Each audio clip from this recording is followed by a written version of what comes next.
What prompted you, I guess, to run for the 96th?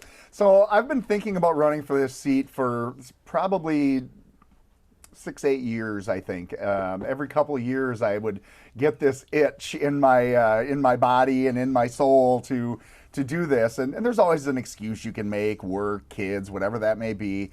But this time around, especially with the overturning of Roe versus Wade, I have a 9-year-old daughter that now has less control over her body than even her grandmother had in the last 50 years. And I have this quote, the Gandhi quote: "Be the change you wish to see in the world." Right? I have it on a big metal thing on my wall. I have it on signs on my vehicle. And some of my residents have made me mosaics with the "Be the change," and that's my motto for the campaign. I really realized I needed to live that. I needed to be that person. I needed to be that person that can then make that change. And I decided now was the time. What are some things, if elected, you would maybe bring to the table, continue, or maybe move on from, or get rid of? So for me, this is about trying to have some civility back in politics, right? We have been divided for so long. COVID was this devastating thing that isolated all of us and kept us separate.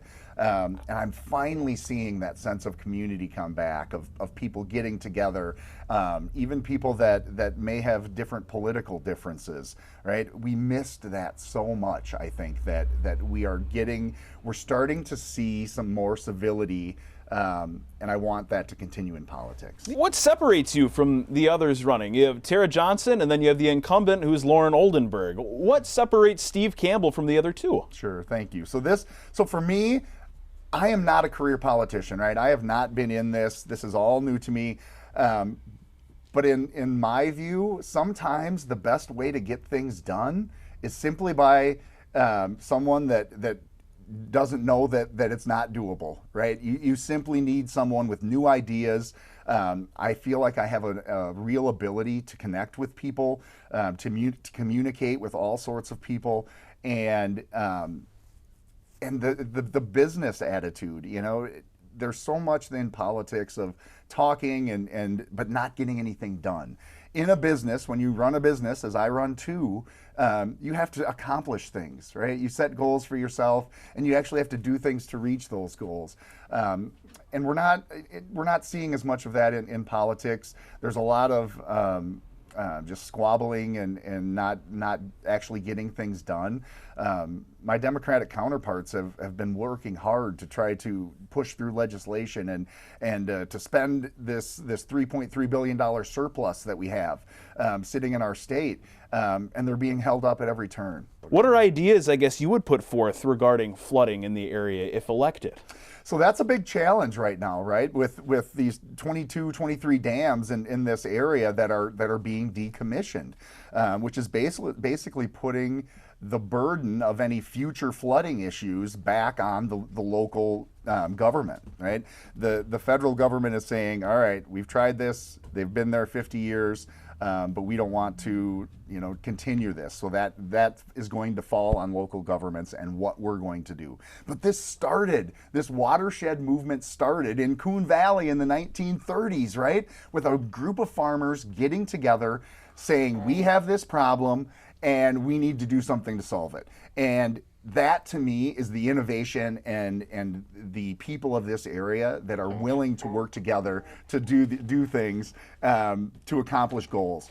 And that's what I hope to do in Madison. If elected with PFAS, the district now includes a portion of the southern a southern portion, I guess I should say, of the city of La Crosse. Correct. Continues to be something that is worked on in the town of Campbell, which is a little bit upstream from La Crosse.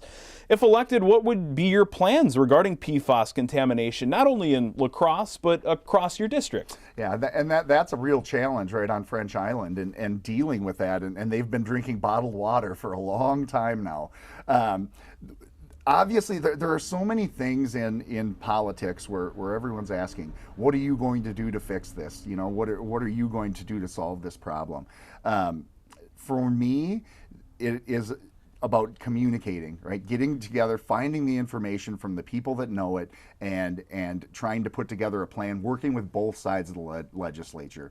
I think the thing that I struggle with the most is often, just again getting back to that things not getting done, is people think, well, this is the way I want it, and the other people think this is the way I want it, and they both think that that's the way it's going to be. But that you need compromise. You're dealing with human beings that have different ideas. They've lived different experiences, and hence they've come up with different conclusions than you have.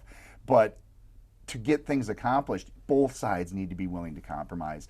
And the PFAS is an area that, I mean, you can't have in the United States in 2024. In the amazing country that we live in, and we have people that are drinking bottled water because the tap water that comes out of their tap is not safe to drink. It's going to be a huge issue, and it's going to be a difficult problem to solve. But communicating and working together is how I think we're going to get there. Steve, is there anything I maybe didn't ask that you would like to mention? You know, for me, the reason I feel I'm the best candidate, you know, to turn this seat has been held by a Republican for 73 years. The last time a Democrat sat in this seat was 1951.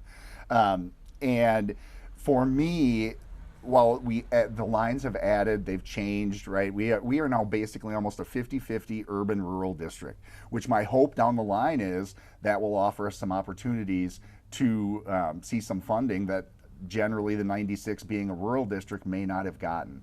But for me, this is still at least a half rural district. I'm a moderate, common sense candidate, Democrat. And for me, that when you're switching from 73 years of Republican and GOP-led government, I think the switch is going to be smoother, and I think I have a better chance of winning simply because of my approach.